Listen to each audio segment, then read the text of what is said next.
Hello, our next topic is theories on disability.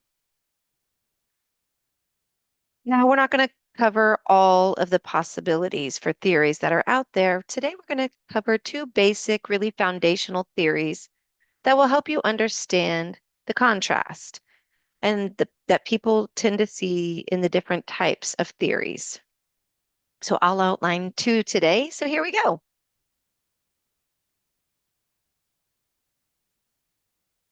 Welcome again. I really appreciate your energy and your effort thus far. And let's keep on keeping on with that. So here we go. All right. This is the part of the unit bundle one called Foundations. And you'll see this content really kind of shapes how we view all of the topics throughout the course in its entirety. So I encourage you to really think about the foundations and kind of base how your understandings and the difference between the theories that we approach. It'll help you understand why people think what they think and do what they do. The theoretical framework, I'm not sure if you're familiar with these in general, but it's sort of like, why do we have theories? What's the purpose here? And the purpose of theories in psychology specifically is to help answer essential questions about experiences and behavior and why and people do what they do. Our journey together, during this time, we're really interested in understanding both the context and the individual perspectives of disabilities. Both of these things are important. So there are two frameworks that you'll often see in assumptions and also how that applies to guidelines in the definitions of disability. These are pretty common ones. So the two for today is the medical model and then the social model. And I will expand on both of these models for you today.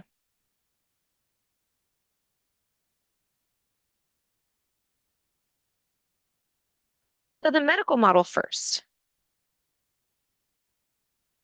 This is older. This one was established and come up with earlier on, and it's based on diagnosis often. And that's typically done by a doctor or some professional, maybe a psychologist, psychiatrist. So if you have a diagnosis, you have a disability. That's sort of how we define disability in the medical model. You receive this information, this diagnosis from a professional, thus you have a disability. And so many people have that experience and they view disability with a diagnosis frame in mind, and it really comes off as a negative stigma almost. And it's a deficit-based theory. It's something you don't have or something that is broken, sort of that perspective on disability. And that's defined by what you can't do often. It could be physical, it could be neurological, possibly psychological, or behavioral characteristics that define that. And if you notice something is wrong or off, that often becomes part of your diagnosis and how they measure what you can, or in this case, can't do. Now, after the diagnosis, they are often after a way to fix you as an individual. You kind of think about what needs to happen within the person. How do we fix you? You've got a disability, you've got a diagnosis. The medical model often looks for how to fix it.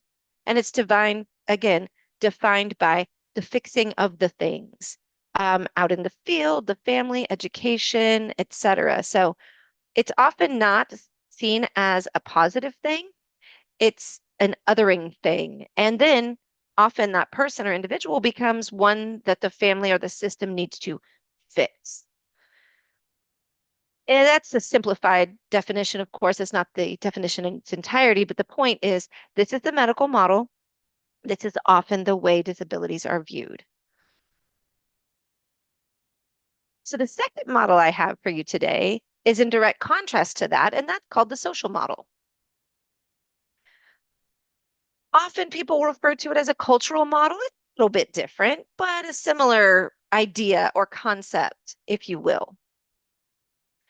The meaning of disability, it's defined in this case by being influenced by social factors, or, for example, things like maybe the law, legal factors, relationships with other people and how you relate to others, how accessible places and spaces are out in the world, uh, accessibility to education, technology, facilities or buildings, websites is another example of that.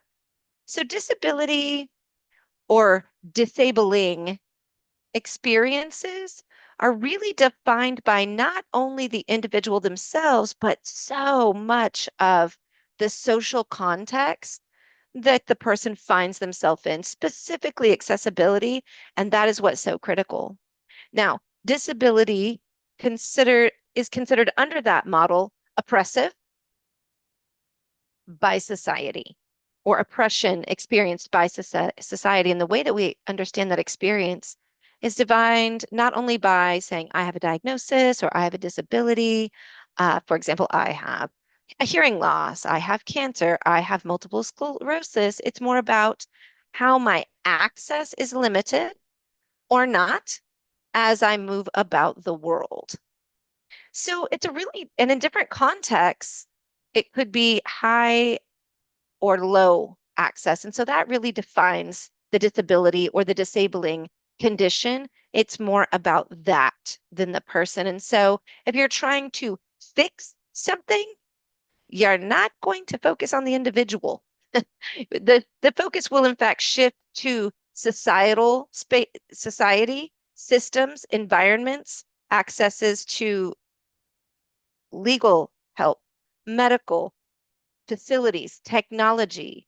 Again, it's the environment. So if the environment's improving, or if the environment has a reduction in disabling characteristics, that is wildly different than what it had meant before. And my first example is to be disabled or something that is a disabling experience. This is a very different opposing view to what I first outlined.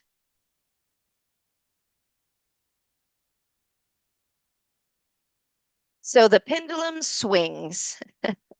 It goes from one end to the other, the medical model, the social model, and it swings, and it's a spectrum or continuum. And both sides have challenges, certainly. It's not just that one is great and perfect and the other is less so. If you're trying to understand what the meaning of disability is, or what ex it feels like to experience a disability, it's important that you understand both of those models and how they shape that, and how each of those definitions came to be. There's a gray area in there as well, and it's somewhere in between those two. And that's really, truly where disability lives. It's not just the social model and it's not just the medical model. I assure you, it's someplace in the middle in that gray space, because diagnosis often require medical attention. And I really appreciate all of the medical interventions that we have in this day and age to help with healthcare and continue our lives in a sustainable way. We cannot ignore medical issues. And without those folks in that field, we would not be the same as we are. So we can't ignore that. We need medical documentation to receive accommodations. And in this day and age, most of the time, you need some type of proof or documentation from the medical field as some sort of evaluation. These things are all important, but again, it leaves there in the gray space. Disabilities are really in tandem with access and accommodations. We still have challenges, certainly, even with accommodations and in accommodating spaces, because there's attitudes. There are people and attitudes behind the scenes, and sometimes those don't change. And disabilities will be a part of our lives, even as each of us get older.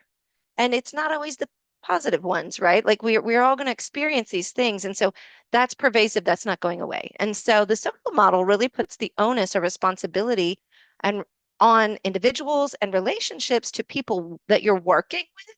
And so that's another challenge, because there's the human element. Relying on another human for access can really be hard. but also understanding our experience as a disabled person really shapes people. I mean, this medical field is a system. So the humans within the system shape said system. And so trying to understand disability can be a challenge. And that is a big part of this class to improve the way you view and understand disability. And these two models will really help shape how how the disability is framed in different contexts and settings. So one thing you'll do in this course on your discussion board and your small group situations is kind of figuring out how do you decide which model it is, the deficit model or medical? Is it a negative view that's limiting of disability versus is it a more positive space in the social model? Can we change the system and reduce or eliminate disabling experiences for individuals?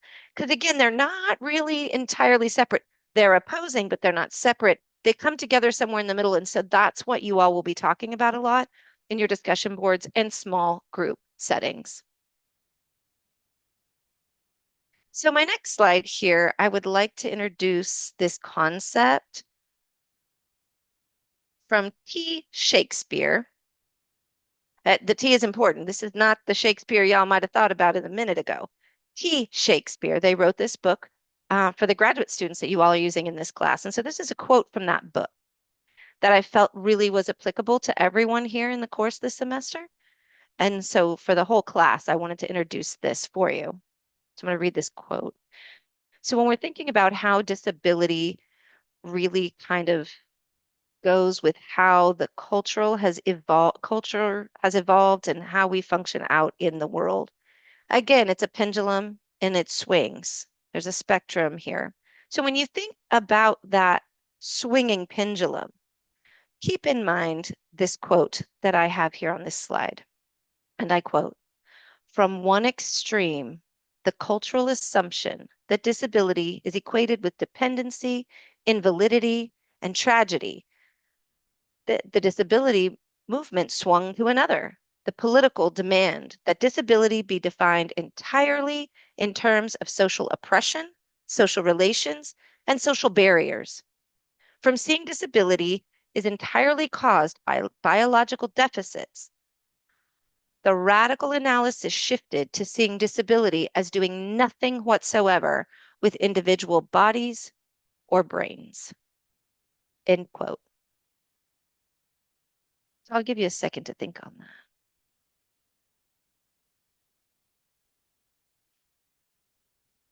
So now I'd like to introduce you to this role within your thinking about disability. I use this image here that you can see on the slide with the design class. And so I want to explain it just a little bit more. You'll be doing a breakout session with your small groups. And so I want to introduce this to you. So the full picture, we have a tree with the sun in the sky, some flowers blooming. That's the full picture. So consider that the full picture of disability, if you will, the disability experience. Then we've got these three smaller windows off to the side of the full picture. So if you would consider each window possibly the experience of one person, like me or you or someone else you know, a peer, a colleague, each of us are afforded one of these windows, if you will. Now, one window, we've got a really great zoom in of a piece of the tree. Maybe you see the trunk of the tree as being strong and supportive. Maybe on a hot day, the leaves can help cool you by providing shade. Maybe it's a positive, maybe it's a challenge, but this is the piece that we're seeing in that window. And it could be that that defines your experience of disability in some ways, right? So then the second frame that you see is just the sun in the top quadrant, and it's bright and it's shining, and that's all you have in your window. It gives light and it's hot. It's hot. We're here in Texas, right? Everybody knows it's hot. This is where we are. This is Texas heat. I'm recording during the summer right now, and I'll tell you what, it is hot out there.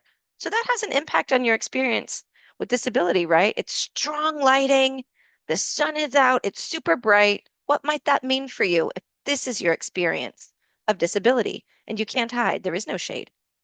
You see everything, the light is bright, the sun is out. The third window that's apparent here in this is all the flowers. It's a very close shot of beautiful blooming flowers, lots of different beautiful colors, a variety of flowers here. They're each individually different. They all have a beautiful, lovely scent. It's close to the ground. So you don't have to get up to anything high. You don't have to reach anything. You can just focus here on your level. Maybe that defines your view and experience of disability through this little window.